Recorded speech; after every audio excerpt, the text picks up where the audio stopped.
अक्सर इतिहास खून से लिखा जाता है, लेकिन उतनी ही बार इसे स्याही से फिर से लिखा जाता है। संधियां वो नाजुक दस्तावेज जिन पर साम्राज्यों का भार होता है, ताकत के उतार चढ़ाव को दर्शाते हैं, राजवंशों का उत्थान और पतन। भारत की कहानी में कुछ ही समझौते पुरंदर की संधियों जितने महत्वपूर्ण हैं। एक सदी से भी ज्यादा समय के अंतराल पर हस्ताक्षर किए गए ये दस्तावेज एक उथल पुथल वाले युग की झलक देते हैं। एक ऐसा दौर जब मराठा, मुगल और अंग्रेज प्रभुत्व के लिए संघर्ष में भिड़ गए थे। 1667 में दक्कन का पठार युद्ध के शोर से गूंज रहा था। शक्तिशाली मुगल बादशाह औरंगजेब महत्वाकांक्षा और अपने राज्य का विस्तार करने की प्यास से प्रेरित होकर नवजात मराठा संघ पर अपनी नजरें गड़ाए हुए था। मुगल सेना का नेतृत्व मिर्जा राजा जय सिंह कर रहे थे, जो एक अनुभवी सेनापति थे और युवा लेकिन चालाक शिवाजी महाराज के खिलाफ थे। आगामी संघर्ष ने मराठों को कमजोर कर दिया। उनके किले मुगल युद्ध मशीन के प्रति संवेदनशील हो गए। परिणामी पुरंदर की संधि 11 जून 1667 को हस्ताक्षरित शिवाजी के लिए एक कड़वी गोली थी। उन्हें अपने मेहनत से जीते गए 23 किलों को मुगलों के हवाले करने के लिए मजबूर किया गया, जो उनके बढ़ते साम्राज्य के लिए एक बड़ा झटका था।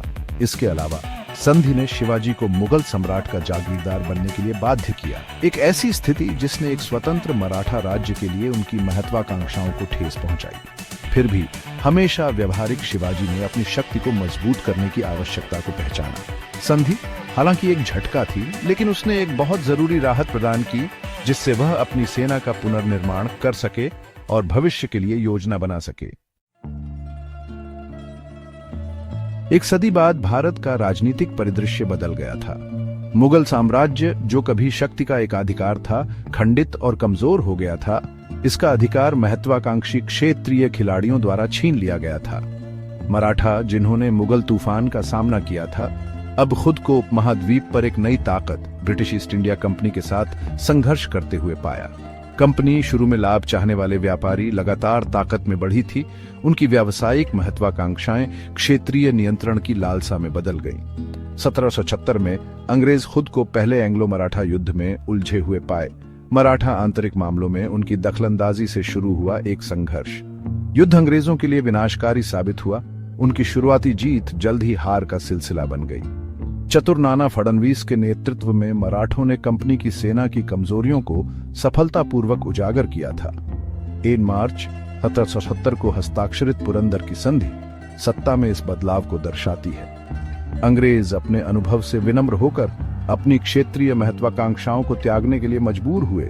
रणनीतिक रूप से महत्वपूर्ण सालसेट द्वीप का नियंत्रण मराठों को सौंप दिया। संधि में अंग्रेजों ने मराठा दावेदार रघुनाथ राव को पेशवा के रूप में मान्यता दी, एक ऐसा कदम जिसका उद्देश्य मराठा रैंकों के भीतर कलह बोना था। पुरंदर की संधियां हालांकि समय से अलग भारत में सत्ता की लगातार बदलती रेत की कठोर याद दिलाती है। पहली संधि मुगल शक्ति का प्रतीक अंततः मराठों के लिए एक अस्थायी झटका साबित हुई, जो भारत के अधिकांश हिस्सों में प्रमुख शक्ति बनने के लिए उठेंगे। दूसरी संधि मराठा लचीलेपन का प्रमाण अंग्रेजों के बढ़ते प्रभाव पर प्रकाश डालती है, जो उपमहाद्वीप पर उनके अंतिम प्रभुत्व का पूर्वाभास देती है। इन समझौतों की गूंज आज भी गूंजती है, जो हमें महत्वाकांक्षा, संघर्ष और समझौते के जटिल परस्पर क्रिया की याद दिलाती है, जिसने भारत की नियति को आकार दिया।